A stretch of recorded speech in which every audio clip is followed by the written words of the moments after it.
Fosil gajah purba berusia 800.000 tahun direkonstruksi di Bandung. BKSDA pasang kamera usai terima laporan konflik harimau di Agam.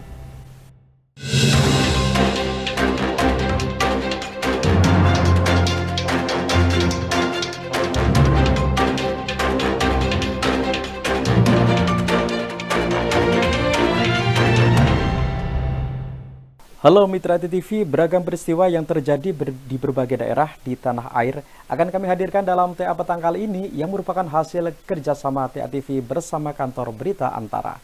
Edisi Minggu 23 November 2025 bersama saya Anton Sulistyo dan kita masuk ke berita pertama. Badan Geologi Kementerian ISDM mengungkap fosil gajah purba atau Stegodon trigonocephalus yang berusia 800.000 tahun yang ditemukan Oktober lalu di desa Tritik Rejoso, Nganjuk, Jawa Timur. Fosil gajah yang terkumpul sekitar 70% untuk ini menjalani proses rekonstruksi di Museum Geologi Bandung. Diperkirakan memiliki panjang badan 4-5 meter dan tinggi 3 meter.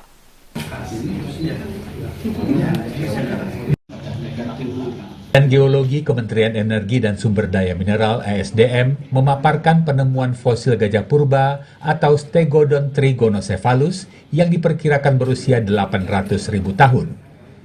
Dalam pemaparan temuan yang dilakukan di Museum Geologi Bandung pada Jumat 21 November, disebutkan bahwa fosil tersebut diekskavasi oleh tim Badan Geologi dari kedalaman 1,5 meter di hutan Tritik Rejoso, Nganjuk, Jawa Timur pada Oktober yang lalu.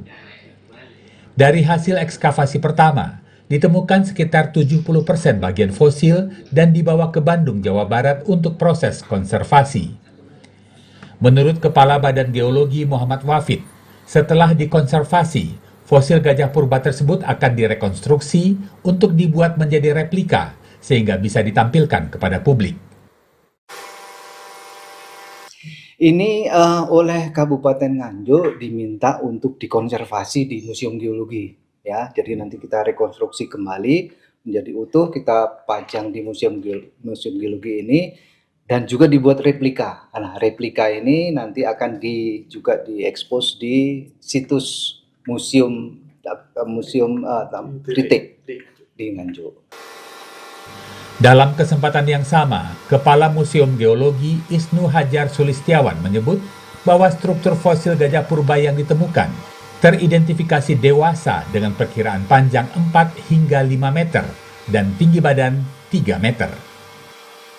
Dari temuan ini tentunya kita melihat bahwa lokasi itu merupakan lokasi yang potensial untuk bisa terdapatnya mungkin fosil-fosil yang lain. Nah, dari 70% tadi tentunya kita lanjutkan lagi nanti dengan ekskavasi selanjutnya dan di sana masih diindikasikan keterdapatan fosil-fosil lain yang ada dalam kedalaman yang lebih dalam lagi. Isnu menyebut selain melakukan preparasi dan konservasi, tim penemuan fosil masih melakukan pencarian fosil lain yang diduga berada di lokasi yang sama. Tim meyakini lokasi di zona kendeng tersebut memiliki litologi potensial untuk terjadinya fosilisasi.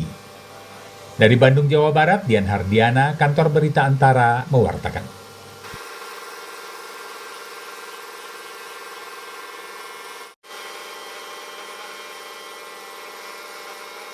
Resor Konservasi Wilayah 2 Maninjau BKSDA Sumatera Barat menurunkan tim untuk menanggapi laporan masyarakat terhadap konflik harimau dan manusia yang terjadi di 3 kecamatan di Kabupaten Agam, Sumatera Barat. Petugas BKSDA juga memasang kamera untuk memantau keberadaan dan aktivitas harimau sehingga dapat dihalau dan digiring kembali ke habitatnya, bahkan dievakuasi bila diperlukan. Balai Konservasi Sumber Daya Alam BKSDA Sumatera Barat telah menurunkan tim patroli anak negari Beringin dan mahasiswa kehutanan Universitas Riau untuk menindaklanjuti laporan masyarakat tentang adanya konflik harimau dengan manusia di 3 kecamatan di Kabupaten Agam, Sumatera Barat. Konflik yang terjadi di Koto Tinggi, Kecamatan Palembayan, Koto Tabang, Kecamatan Palupuh, dan di daerah Bantiang, Kecamatan Malalak, telah diterima oleh BKSDA pada Selasa 18 November lalu. Kepala Resor Konservasi Wilayah 2 meninjau BKSDA Sumatera Barat, Ade Putra, pada Kamis 20 November di Lubuk Basung mengatakan tim yang diterjunkan ke lokasi konflik bertugas melakukan verifikasi lapangan. Mereka mewawancara sejumlah saksi mata dan mencari keberadaan harimau melalui jejak cakaran, jejak kaki, dan kotoran yang ditinggalkan harimau serta memasang kamera trap atau jebakan. Beberapa individu sudah terpantau oleh kamera trap kita. Kemudian kita lakukan analisis lapangan untuk upaya tindak lanjutnya. Ada yang berupa penghalauan, kemudian penggiringan, termasuk juga kita sedang upayakan evakuasi jika itu memang perlu dilakukan nantinya ketika satwa sudah kita simpulkan bahwa perlu untuk dilakukan evakuasi atau pemindahan ke lokasi lain. Ade Putra menambahkan kemunculan harimau bisa disebabkan oleh beberapa hal, seperti musim kawin, sedang sakit hingga tidak memiliki kekuatan berburu mangsa, atau harimau yang baru melahirkan dan hendak memisahkan anaknya dari individu harimau lain. Sebagai langkah mitigasi konflik antara manusia dengan satwa liar, BKSDA menyarankan agar masyarakat tetap waspada dan berhati-hati ketika beraktivitas di kebun dan di ladang. Dari Agam, Sumatera Barat, Melanie Friati, Yusrizal, Kantor Berita Antara mewartakan.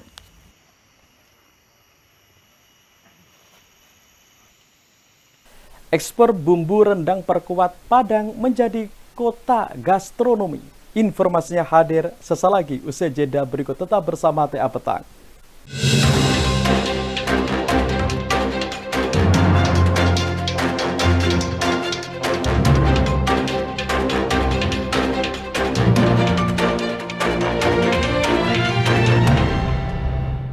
Kesehatan tumbuh dari kebiasaan dan kebersihan adalah awal dari kebaikan. Buanglah sampahmu, rawatlah duniamu. Bumi yang bersih adalah cermin jiwa yang peduli. Iklan layanan masyarakat ini dipersembahkan oleh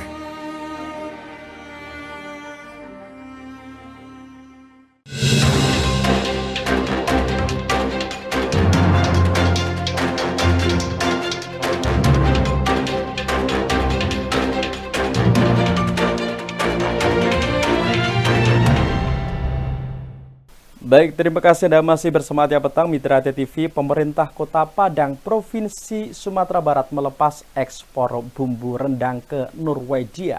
Ekspor bumbu rendang seberat 500 kg produksi Koperasi Wanita Ika Boga Padang ini semakin menguatkan Kota Padang menjadi kota gastronomi yang tak hanya kaya akan budaya namun kuliner.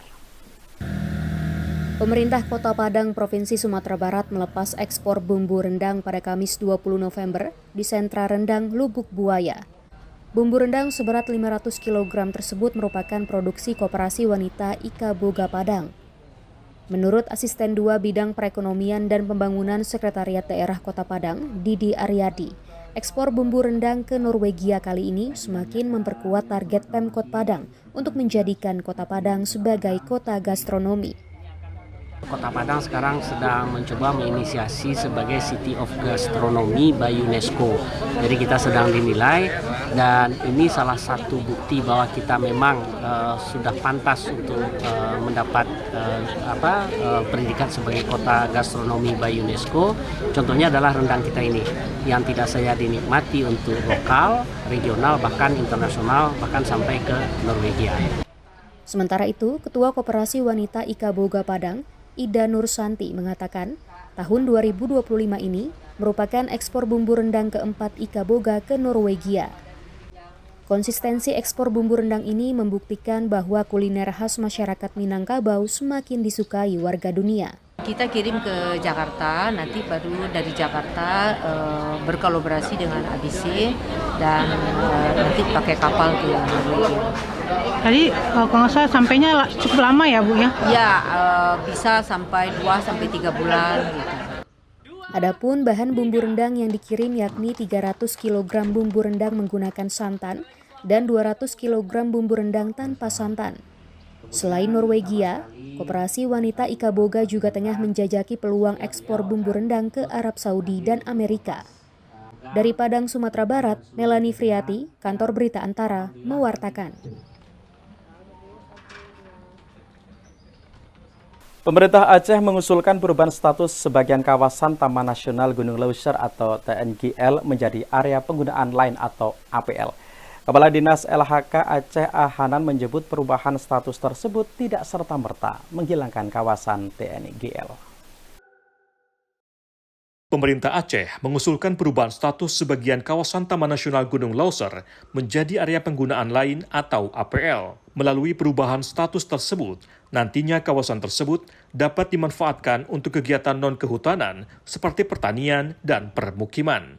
Meski demikian, Kepala Dinas Lingkungan Hidup dan Kehutanan Aceh, Hanan, memastikan usulan perubahan status tidak serta-merta menghilangkan kawasan TNGL. Saat ditemui pada rapat bersama Badan Akuntabilitas Publik DPD RI, Jumat 21 November di Banda Aceh, ia menyebut bahwa pemerintah Aceh siap mengeluarkan rekomendasi pengalihan kawasan hutan lindung lain untuk dimasukkan dalam kawasan TNGL. Sudah menyurati kementerian minta dapat dikeluarkan dari area TNGL dijadikan sebagai area APL yang menjadi legalitas bagi masyarakat untuk mengelola dan menempati di situ. Cuma karena di itu area TNGL biasa kementerian minta diganti. Minta diganti berarti kita harus melihat di mana kawasan hutan lindung nanti Bapak Gubernur akan menerbitkan rekomendasi untuk dijadikan sebagai Taman Nasional Gunung Leuser. Sementara itu, Ketua Badan Akuntabilitas Publik DPD RI, Ahmad Syauqi, mengatakan akan membahas lebih lanjut masalah tersebut bersama kementerian terkait. Semuanya mengerucut pada kepentingan yang sama, semuanya memiliki intensi yang sama untuk memastikan bahwa hak-hak masyarakat terkait dengan tanah dan kawasan itu dapat dioptimalkan fungsinya kembali ke masyarakat.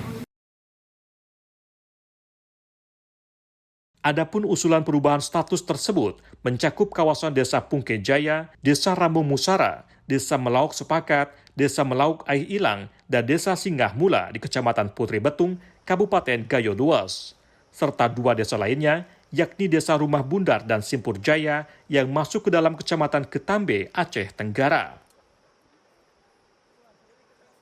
Dari Banda Aceh, Afrizal Rahmat, Kantor Berita Antara, mewartakan. Temukan jawaban berbagai kebutuhan berkendara di GJAU 2025. Informasinya hadir sesaat lagi. Usai jeda berikut, tetap bersama TA Petang.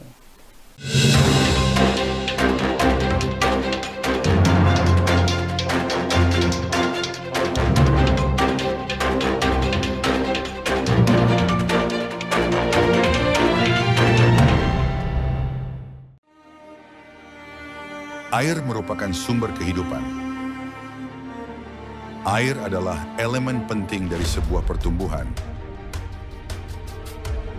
Pergunakanlah dengan bijak.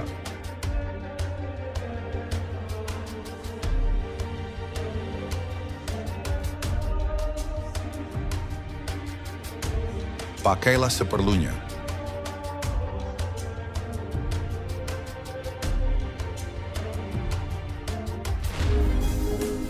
Peduli air, peduli masa depan. Iklan layanan masyarakat ini dipersembahkan oleh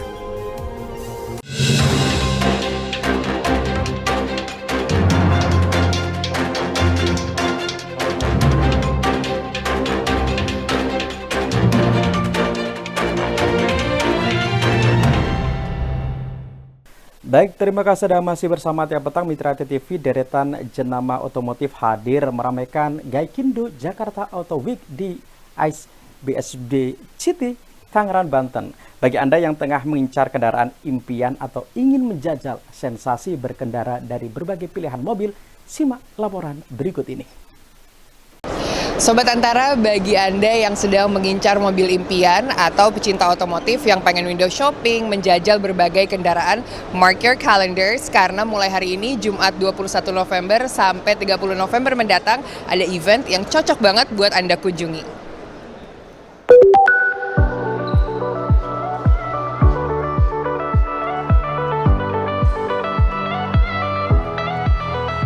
Ya, Gaikindo Jakarta Auto Week kembali hadir pada tahun 2025 ini di AIS BSD City Tangerang. Ada 80 jenama otomotif yang turut meramaikan pameran tersebut. Tak hanya berbagai wajah baru dari mobil-mobil yang akrab di kalangan masyarakat, berbagai promosi, harga khusus juga ditawarkan selama penyelenggaraan GJAW 2025.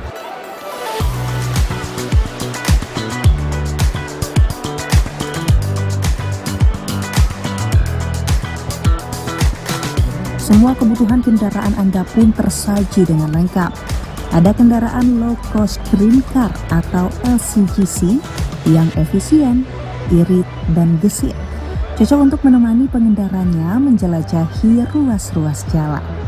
Kemudian ada pula mobil jenis multi-purpose vehicle atau MPV yang dilengkapi kabin luas dan nyaman untuk memboyong semua anggota keluarga dan menghabiskan waktu bersama.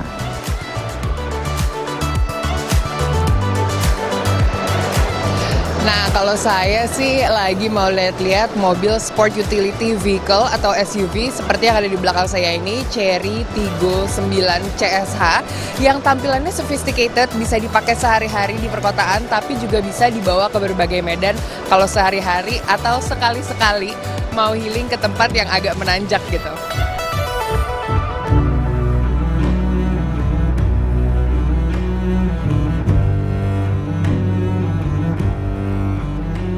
Pilihan yang elegan dan premium juga tak ketinggalan hadir di GJAW 2025.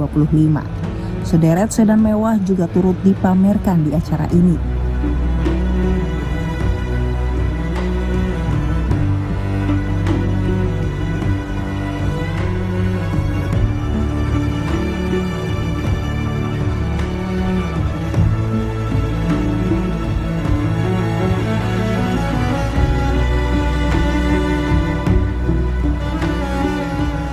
Bagi Anda yang mengutamakan gaya hidup ramah lingkungan, jangan khawatir karena pilihan kendaraan listrik bebas emisi juga dapat Anda jajal di sini dengan berbagai pilihan gaya dan kelas.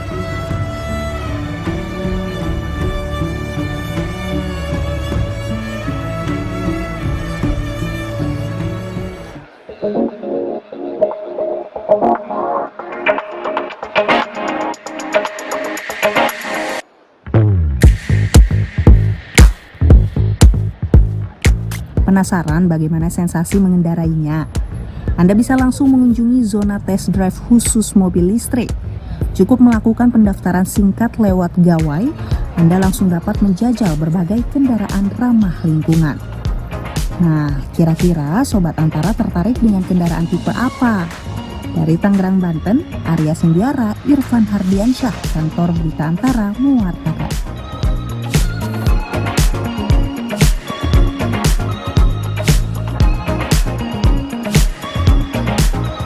Baik, informasi tersebut mengakhiri TA Petang kali ini dan jangan lupa saksikan siaran TA TV melalui channel digital 29 UHF Jogja dan 30 UHF Semarang. Sampai jumpa dan selamat berakhir pekan. TA TV, mantap, masa kini dan tetap berbudaya.